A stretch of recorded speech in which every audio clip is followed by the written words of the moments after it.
from the station that's on your side. This is News 12, first at 5. Protests sparking in North Carolina before the investigation results were released in Andrew Brown's death. Today, the district attorney calling the deputy's actions in that fatal shooting justified. But first, here at home, recent violence in Aiken County raising a lot of concerns. Just this weekend, a shooting sent 2 people to the hospital. Less than a month ago, another left an 18-year-old dead. As Brady Trapnell reports, law enforcement is now trying to find some new ways to try to stop violence before it ever happens. With violence rising across Aiken County, Aiken Public Safety is stepping up their community outreach, reigniting a conversation around a problem by solving it at the source. Cynthia Mitchell works on this issue every day as the Community Services Director at Aiken Public Safety. She says in whatever situation officers are involved with, they try to connect people to help. They work with youth and family groups, but whoever comes to the table can play a role.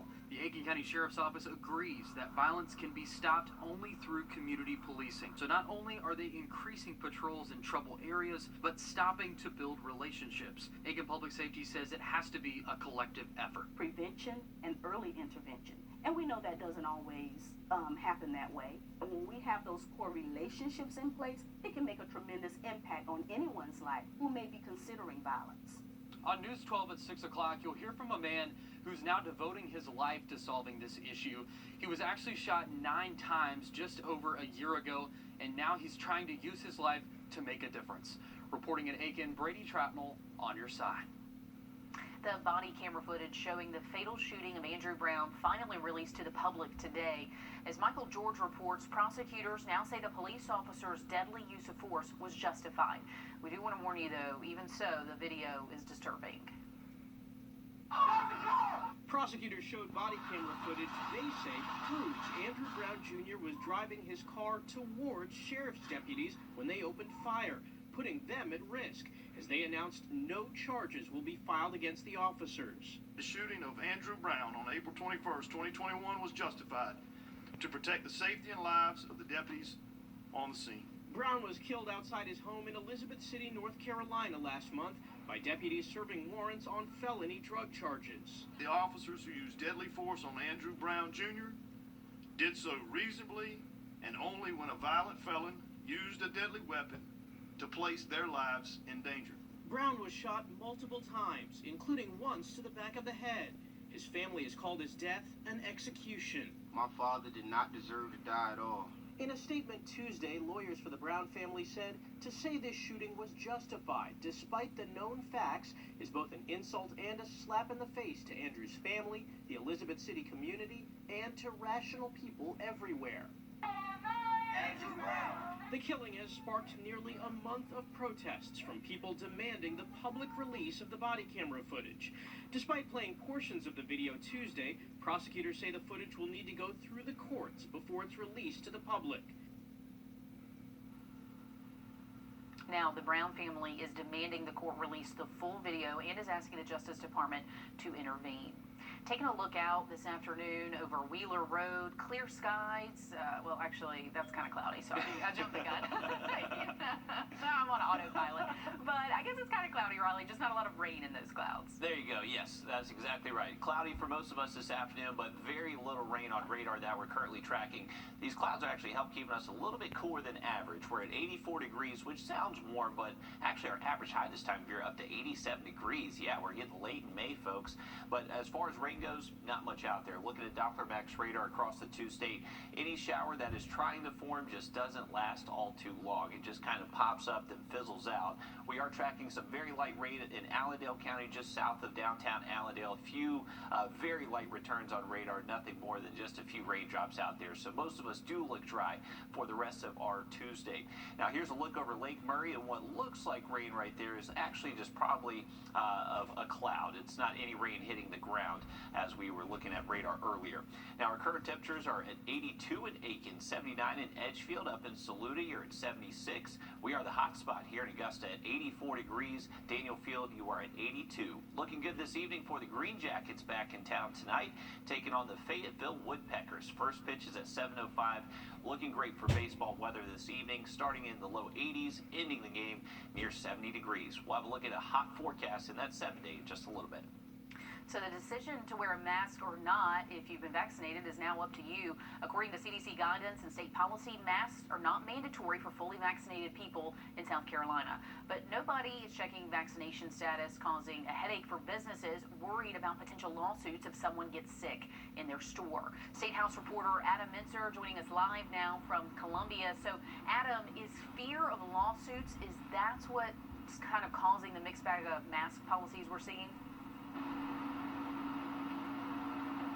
It's definitely part of it, according to all the legal experts I spoke to today. But in South Carolina, there's a little bit of a different element to it.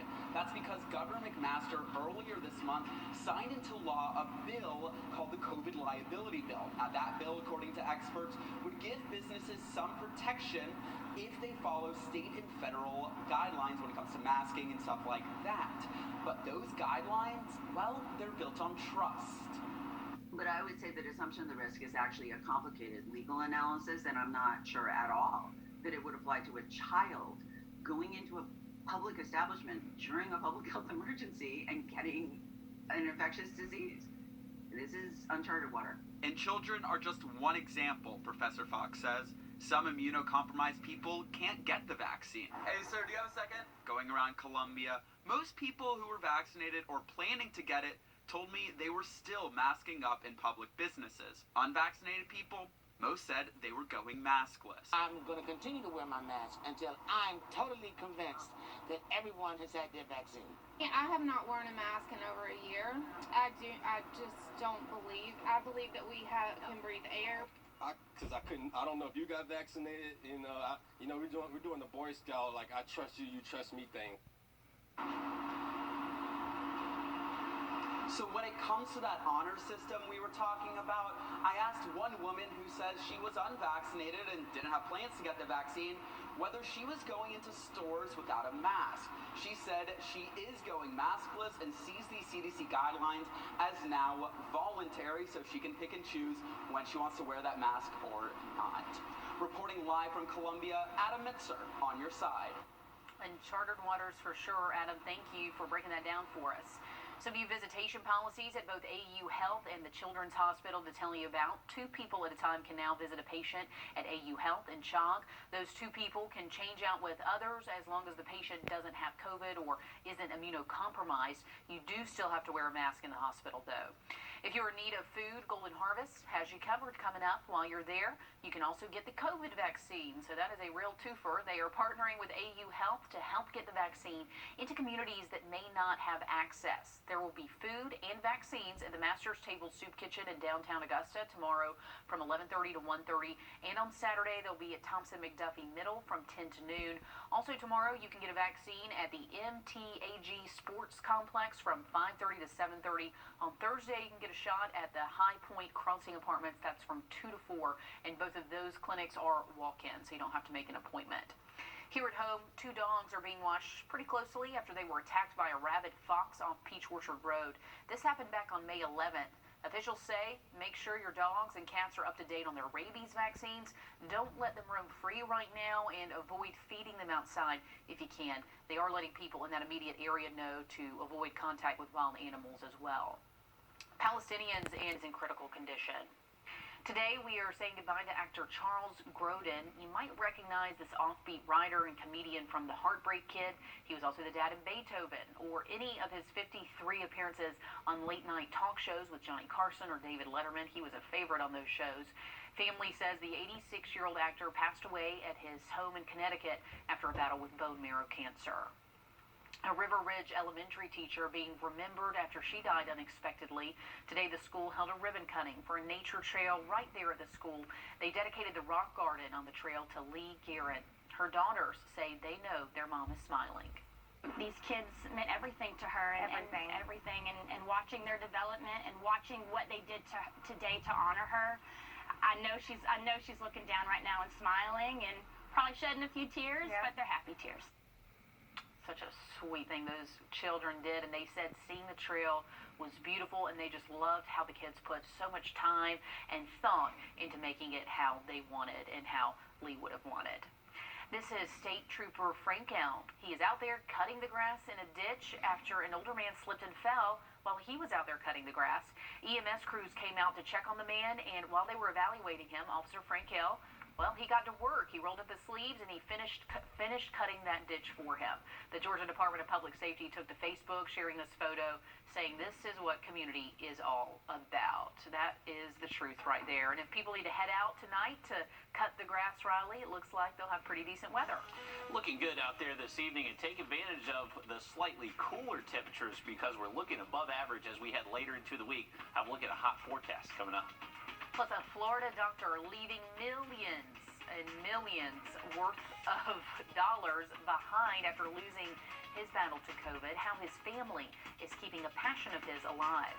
Plus, a Georgia native sharing her talent with the world. We're going to tell you where you might have seen her. Tractor-trailer drivers impaired behind the wheel. It's surreal that I'm alive. The I-Team uncovers a disturbing spike in big rig drivers on drugs or abusing alcohol. How the pandemic may have fueled the trend. Thursday on News 12 at 6 o'clock. So this Georgia native you see behind me might look familiar to you. That is because she is on the Amazon Prime series, The Underground Railroad. The first episode just aired last week. It follows the story of people escaping slavery in Georgia. Charmaine Shaw graduated from the Savannah College of Art and Design. It says she actually struggled through an on-camera class she had to take in school, but she says thankfully her instructors really helped her through it and prepared her for this moment. She says the experience of being on set was exactly how her professor said it would be. Set was amazing. Being on set was great, but it's just, you critique yourself. So it was hard for me to watch, but because of the feedback from my friends and my family, texting me, oh my God, it looks so good. You did great. It's such a good show. I was like, okay, I think I can do this. I think I can do this. And when I actually watched it, I was like, oh my God, this looks so good. It always feels worse in the moment than it looks on air. So I'm glad she enjoyed the performance. But again, the Underground Railroad series is on Amazon Prime, so we'll have to check that out. Taking a look outside over Growtown, cloudy skies this afternoon, and Riley, it sounds like we are in store for a warm-up. We are, Laura, and we are going to be begging for some rainfall by the time we get to the end of this week, and there's just not much rain in our forecast, despite another day with a good bit of cloud cover out there, just not squeezing out too many raindrops. Most of us are currently dry, and these clouds are just kind of helping keep us a little bit cooler than average. We're currently at 79 degrees over in Aiken. Not feeling too bad there. Nice afternoon. Just very isolated showers across the two-state. Nothing really holding together all too well. The much more active weather pattern currently across Texas, Oklahoma, Arkansas, Mississippi, Louisiana, again today, just areas of the country that have continued to see high impact weather so far this spring. Now, a closer look at the Tuesday. Once again, not much happening, folks. So there are a few very tiny showers to be found, but just not much. I would anticipate most of us do stay dry through the rest of this evening and tonight. Now, here's a current look over downtown Augusta, where temperatures are a little bit warmer, currently at 84 degrees. Those winds to the east, though, anywhere from around 10 to 15 miles an hour. Our low temperatures tonight are looking to be mild again, upper 50s to low 60s out the door early Wednesday morning. Throughout the day Wednesday, we're expecting another similar setup to what we saw today. We'll likely wake up with a good bit of clouds, hold on to that cloud cover throughout the day. A few isolated showers possible to form again tomorrow afternoon, with high temperatures reaching back into the mid to low 80s. So tomorrow's forecast doesn't look much different than today. Very similar with cloud cover, waking up close to 60, ending the day just a little bit below average into the mid to low 80s. As we head into Thursday, closer to seasonal averages, 86 degrees, and expecting just dry weather for the rest of the week past tomorrow. So we have the chance to see a few raindrops Wednesday. Other than that, just mostly sunny and getting much hotter as we roll into the weekend. We are expecting temperatures over 90 degrees for the first time this year later this weekend. Saturday and Sunday, we are expecting 91, 94 degrees. It is all going to be thanks to this upper level ridge. So our jet stream, this our upper level wind pattern, this big upper level ridge is going to surge our jet stream well north of us, and that's going to bring in some well above normal temperatures across most of the eastern coast of the United States. So if you've been enjoying our slightly cooler than average May, get ready, because we're going to see some big differences out there. Expecting mid to upper 80s by Friday afternoon, hitting the 90s into the weekend, and then potentially next week we're getting close to triple-digit heat by Tuesday afternoon. We're expecting mid to upper 90s, and potentially once again could hit 100. Some models are showing that early next week. So a little bit cool in the forecast. We'll call it cool. 83 degrees for your Wednesday. Looking much hotter, though, for the weekend. And early next week, we're expecting upper 90s. Ooh, not ready for that. All right, thanks, Riley. A Florida doctor leaving behind millions in collectibles for his family after losing his battle to COVID. Thomas Newman died in January at age 73, but he spent the past 40 years of his life collecting sports memorabilia. The family is putting it all up for auction, including the jewel of the collection, a 1933 Babe Ruth card that auctioneers believe could break the $5.2 million world record for a single sports card. His son says it's not about the money. There was a lot of opportunity for him to get probably the level of notoriety for the kind of collection he put together over 40 years that maybe he never really had when he was alive, because he was a little bit quiet about exactly the extent of it. So I'm excited. That's a good thing for his legacy, and it'll be a fun process to go through.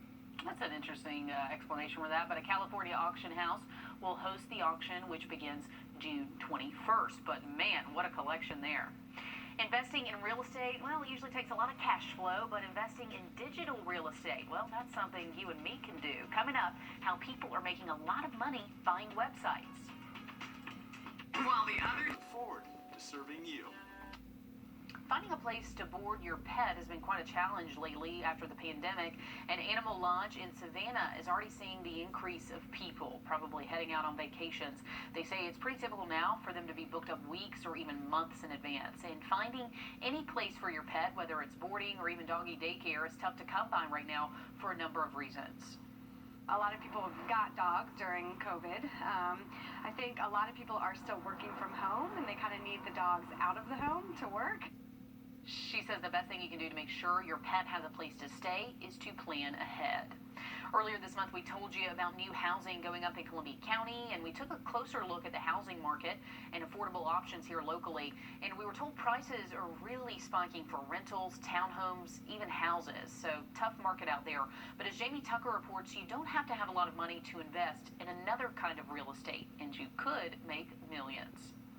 Buying and selling real estate isn't just about homes and land, but digital real estate is valuable too. What is digital real estate? Well, it's the .coms, the domain names, the website names, and prices have skyrocketed over the last 20 years. Some .coms selling and reselling for millions of dollars. Some 20 years ago, someone picked up whiskey.com for free and sold it years later for over $3 million. Now there are other domain extensions for businesses of all types, over 300 of them. .realtor, .land, .dance, .church, .marketing, .studio. Pair it with a business name and those free extensions make perfect sense. When the extension .xyz became available, Google purchased abc.xyz for its alphabet company landing page. Genius. Didn't cost Google but a few bucks for that cool website name. Domains are great gifts for graduations and baby showers. Put their first and last names together with .rocks. That's their digital footprint for as long as they want it for just $13 a year. So how do you buy a domain? It's pretty simple. GoDaddy and Google search for possibilities if you just enter a word or two. You don't have to immediately build a website either. These companies will park the name for you for as long as you pay the $13 to $40 a year fee to keep it registered in your name.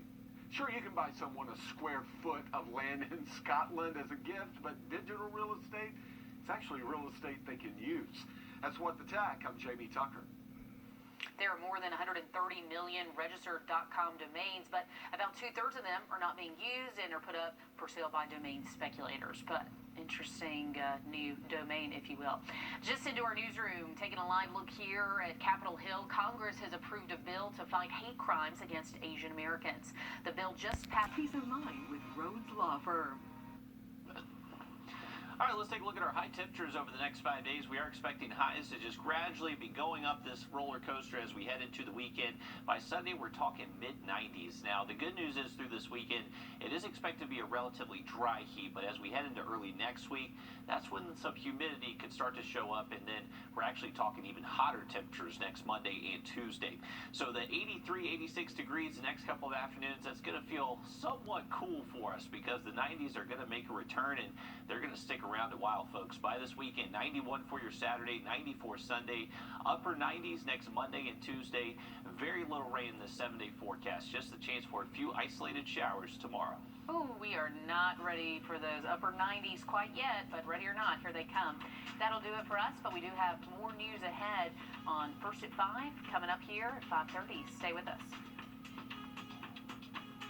If you love the